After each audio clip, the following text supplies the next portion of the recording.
এটা কি এটা কি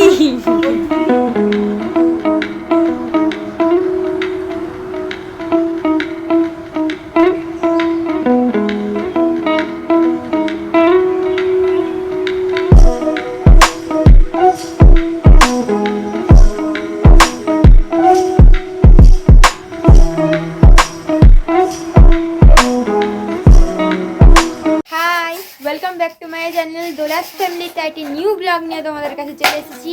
আর মাকে দেখো খেতে বসেছ? কি খাচ্ছে? আমারও বলছে আজকে কি খাবার নিয়ে বসেছি, দেখো টিফিন নিয়ে বসেছি, দেখাচ্ছি তোমাদের, দাঁড়াও। এই যে মুড়ি আর বেগুনি, পাশেরটা তোমরা বাদ দাও, ওটা হচ্ছে গুড়। ওটা গুড়, গুড়টা নিয়ে বসিনি, মানে গুড়টা একটু পাক করলাম। এটা পাক করলে জিনিসটা আরো সুন্দর থাকবে, একটু আদা দিয়ে পাক করেছি, কালকে রাত্রেই করেছি, আজকে ঠান্ডা হতে ডিবাতে ভরে নিয়েছি। এটাকে রাখবে কোথায়? ফ্রিজে রেখে দেবে? না আচ্ছা, প্রথমে ডিসিশন হলো কি ঝাল সুজি করা হবে। আচ্ছা, তার উপর বেগুনিটা নিয়ে সামলাতে পারলাম না, ওই জন্য বেগুনি নিয়ে মুড়ি দিয়ে খেতে বসে গেছি। তখন থেকে ডাকছি, তখন থেকে আসছে,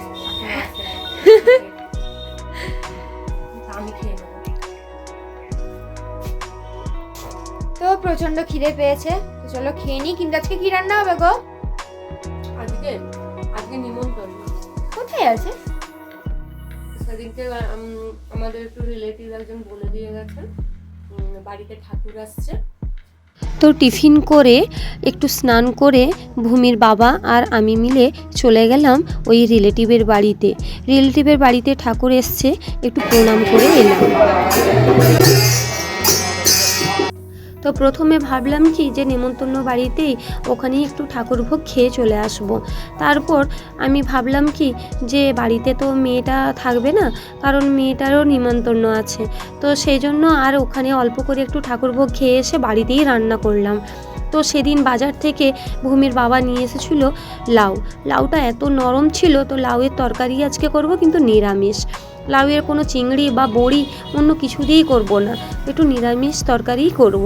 তো লাউটা প্রথমে কেটে নিলাম, আর এনেছিলাম ছোট ছোট ট্যাংরা মাছ, মানে একটু জ্যান্ত বেশ ট্যাংরা মাছগুলো ছিল, এখন মারা গেছে।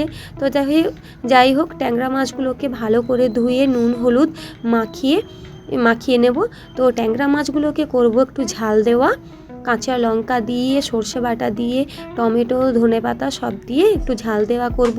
আর করব লাউয়ের তরকারি আর উচ্ছে ভাজা, আর তার উপর হচ্ছে সব কিছুই একটু কাটা ছিল, অল্প করে সবজি, সেইগুলোও ভাবছি একটু ভাজা করে নেব।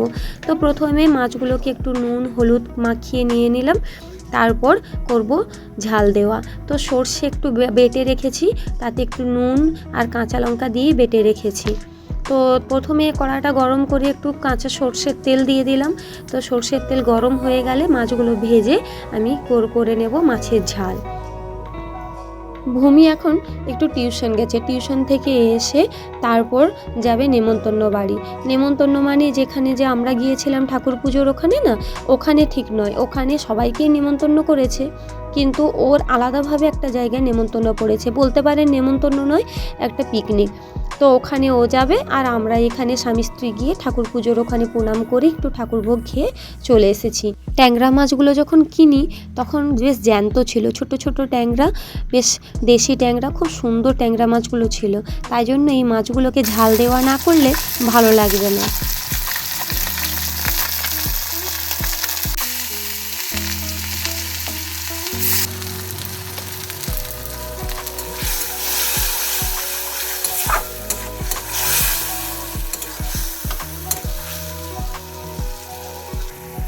আজ আর ঝোল ডাল কিছু করব না, মাছের ঝাল আর লাউয়ের তরকারি এই সব রান্নাই করব।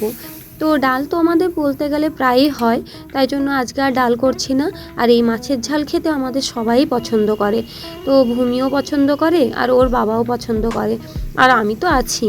তো মাছগুলো এই যে ভাজা মাছগুলো দিয়ে দিলাম, ভাজা মাছগুলো দিয়ে একটু হালকা ফুটিয়ে নামিয়ে নিয়েছি।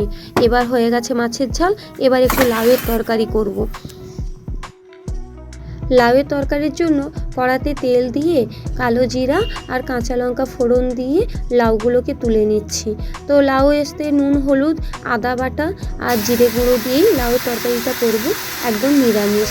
কারণ এই পাশে যে মেস আছে না, মেসে একটা মেয়ে আছে, তো সেই মেয়েটা আমাকে কাকিমা করে আর প্রতি সোমবারই ও আমার কাছ থেকে একটু তরকারি নেয়, ভাত নেয়, কারণ ও নিরামিষ খায় বলে।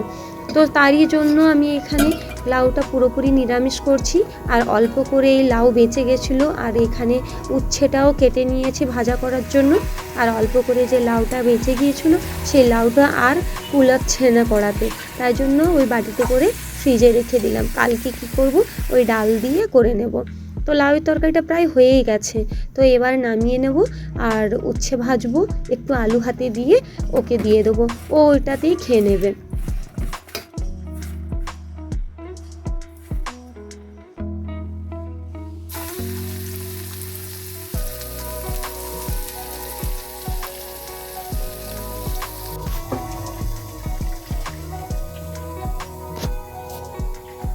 আমাদের বাড়িতে প্রত্যেক দিনই বলতে গেলে উচ্ছে হয়, উচ্ছের যে কোনো একটা রেসিপি হবেই।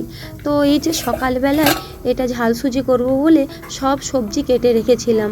এই সবজিগুলো তবে থাক এখানে, পরে এগুলোকে ভেজে নেব। আর আলু সেদ্ধ দিয়েছিলাম, ভাতে দিয়েছিলাম আলুগুলো। তো এখন এই আলুগুলোকে লঙ্কা তেল আর একটু জিরা ভেজে দিয়ে দেবো, দিয়ে আলু ভাতেটা ঝাল ঝাল করে মাখিয়ে নেব। এখানে উচ্ছে ভাজাটা আমার প্রায় হয়ে গেছে বলতে গেলে, এবার নামিয়ে নেব উচ্ছে ভাজাটা। আর কড়াটা দেখুন, সে প্রথমে যে লাউয়ের তরকারিটা করেছিলাম একটু জল বুলিয়েই উচ্ছে ভাজাটা বসিয়ে দিয়েছিলাম, ওই জন্য কড়াটা কীরকম কালো হয়ে গেছে সাইডগুলো। তো যাই হোক, তো এবার আলু ভাতেটা মাখিয়ে আর লাউয়ের তরকারি আলু ভাতে আর উচ্ছে ভাজাটা দিয়ে মেয়েটাকে আমি দিয়ে দেবো, আর আমরাও খেয়ে নেবো। অনেকটা বেলা হয়ে গেছে, আর ভূমিও চলে আসবে এক্ষুনি পড়ে, তো পড়ে এসে ও রেডি হয়ে চলে যাবে ওখানে ওর নিমন্ত্রণ বাড়ি।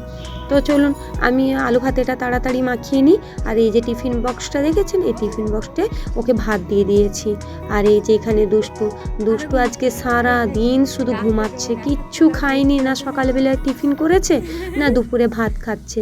আজকে ওর কি হয়েছে কি জানি, শুধু সারা দিন ঘুমাচ্ছে।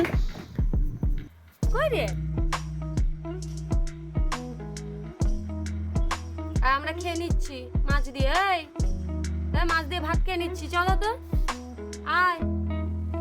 তো বাইরে গিয়ে দেখলাম সব স্কুল ছুটি হয়ে গেছে না, এখন তো বাংলা মিডিয়ামের মাধ্যমিক পরীক্ষা চলছে, আর এই যে ইংলিশ মিডিয়ামও সব ছুটি হয়ে গেছে। তো সব দেখি দুপুরবেলায় বেরিয়ে ওইখানে দাঁড়িয়ে বন্ধুদের সাথে সব গল্প করছে। আর এই যে একটু পরে মেয়েও পড়ে চলে আসবে। আর এখানে দুষ্টুর এখন আজকে সারাদিন মুড হয়েছে ঘুমানোর, সে সকাল থেকে রাত পর্যন্ত এখন ঘুমাবে। খাবার তার সামনে পড়ে আছে, তা খাইনি। খাবি নি? তো সকালবেলা টিফিন করে আমি গিয়েছিলাম হচ্ছে পড়তে, আর এখন প্রায় অনেকটাই দুপুর হয়ে গিয়েছে। তো এখন আমি রেডি হয়ে স্নান টান করে যাবো একটা জায়গায়। তো কোথায় যাব, কিসের জন্য যাব, অবশ্যই কিন্তু পুরো ভিডিওটা দেখো আর সাথে দেখো, তোমাদেরকেও দেখাবো অবশ্যই। তো আমি এখন স্নান টান করে চলে আসি। তো চলো পুরো ভিডিওটা স্কিপ না করে দেখতে থাকো। তো চলো রেডি হয়ে গিয়েছি, যাওয়া যাক। তো যাচ্ছি হচ্ছে বিনা পয়সার পিকনিক খেতে। বিনা পয়সার পিকনিক মানে এইটা হচ্ছে কোনো পয়সা দিয়ে হচ্ছে না। মাসিমণি বলল সবাইকে হচ্ছে পয়সা দিতে হবে না, এখানে মাসিমণি অনেক স্টুডেন্ট, ছোটো ছোটো বাচ্চা, অনেক, আমি একমাত্র বড়, বাদবাকি সব ছোটো ছোটো বাচ্চা, সবাইকে বললো যে পয়সা দিতে হবে না, এটা মাসিমণি হচ্ছে খাওয়াচ্ছে। চলে এসেছি এখানে খেতে। তো আরও ভেতরে ঢুকে গেছে, এদের দুজনকে পেয়েছি। ইন্ট্রোডিউস, নাম বলো। এর নাম হচ্ছে সুপ্রিয়া, তোর নাম তো আমি জানি না। দুই সুপ্রিয়া, চলো ভিতরে যাই, চ খাবি চ। তো আমি বেশি হেল্প করতে পারিনি, আমার আসতে প্রায় অনেকটা দেরি হয়ে গিয়েছে। মাসিমণি আমার মাকে ফোন করেছিল যে কোথায় গেল ভূমি, কারণ আমার পড়ে আসতে প্রচণ্ড দেরি হয়ে গিয়েছিল। তার উপরে আমার বাড়িতে এসেছিল আমার কিছু আত্মীয়, ওই জন্য আমার আসতেও একটু দেরি হয়ে গিয়েছে, আর পড়া ছুটি হতেও দেরি হয়ে গিয়েছে। ওই জন্য আমি এসেওছি অনেকটা দেরি করে, মাসিমণিকে বলেও দিয়েছিলাম। তো এখানে সবার খাওয়া হয়ে যাওয়ার পর লাস্টে আমি আর আমার এই দুটো বোন মিলে বসে গেলাম খেতে। তো এখানে ফার্স্টে ভাত দিয়ে দিল, তো এখানে বেশি কিছু হয়নি, সিম্পলের উপর খাওয়া দাওয়া হয়েছে, কিন্তু ভালো খাওয়া দাওয়া হয়েছে। তো এখানে স্যালাড দিয়েছে, ভাত আর মাংস আর হচ্ছে আলু ভাজা। তো এখানে অনেকটা দেরি হয়ে গিয়েছিল বলে আমি খেয়ে নিলাম। তো এবার খেয়ে বাড়ি ফিরবো, চলো যাই। তো এই যে বাড়ি ফিরে চলে এলাম। তো এখন প্রায় 4টা বেজে গিয়েছে। তো দোকান লাগিয়ে মাসি তারপরে এসেছে। তো আমিও চলে এলাম। তো এখন একটু শুয়ে পড়বো, ড্রেস চেঞ্জ করে। তো এখন শুয়ে পড়বো। চলো বিকেলবেলায় দেখা হচ্ছে তোমাদের সাথে। তো এই যে ঘুম থেকে উঠে পড়েছি, ঘুম তো আর হয়নি, আর ঘুমোতে ইচ্ছেও করছিল না, ওই জন্য একটু শুয়েছিলাম। শুয়ে এই যে উঠেছি একটু ছাদে, মা একটু ছাদটা ঝাঁটাচ্ছে। তো আমি উঠেছি। তো তোমাদের দেখাবো একটা জিনিস, আমাদের যে জবা গাছটা ওটাতে পাতা হয়েছে আর সেগুলো বড় হয়ে গিয়েছে, আর বাদবাকি গাছগুলোতে হচ্ছে ফুল ধরে গিয়েছে, আর মা এখানে জল দিচ্ছে। হাজারি গোলাপে একটাতেই অনেকগুলো হয়েছে, বলো মা? প্রচুর হয়েছে, দাঁড়াও তোমাদের দেখাই। এই দেখো। আর বেলি ফুলটা কি হলো? হবে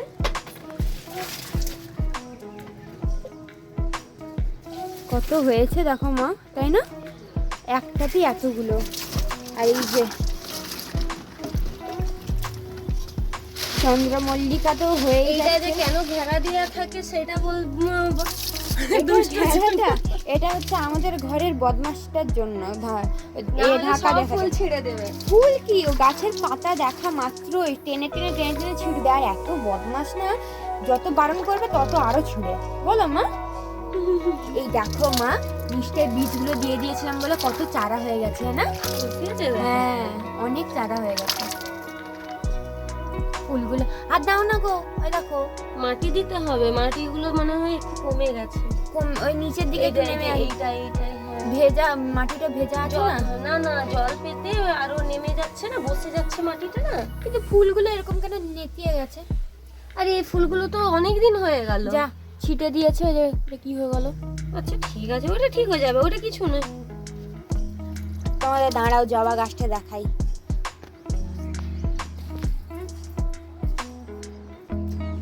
এই দেখো মা, গাছের পাতাগুলো কি বড় বড় হয়ে গেছে। গাছের পাতা হয়েছে, আর এই দেখো বড় বড়।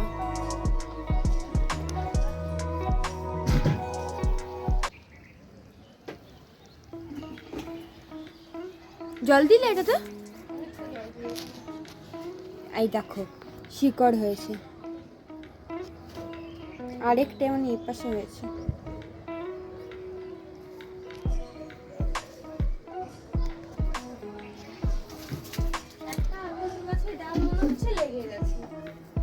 লেগে গেছে, কিন্তু বাদ বাকিগুলো এরকম নেতিয়ে পড়লো। আমাকে বেশি হাজারি গোলাপটা বেশ ভালো লাগছে। তো দেখলেই তো ফুল গাছগুলো দেখেও খুব আনন্দ লাগছে। তো চলো আজকের মতো ভিডিওটা এখানে শেষ করলাম। তো আমার আর মায়ের এই ডেলি লাইফস্টাইলের ভিডিও যদি ভালো লাগে অবশ্যই চ্যানেলটিকে লাইক সাবস্ক্রাইব করে দেবে। তো দেখা হচ্ছে একটি নতুন ব্লগে। আর ভিডিওটা ভালো লাগলে অবশ্যই কিন্তু আমাকে কমেন্টে জানাও। সবাইকে বাই বাই।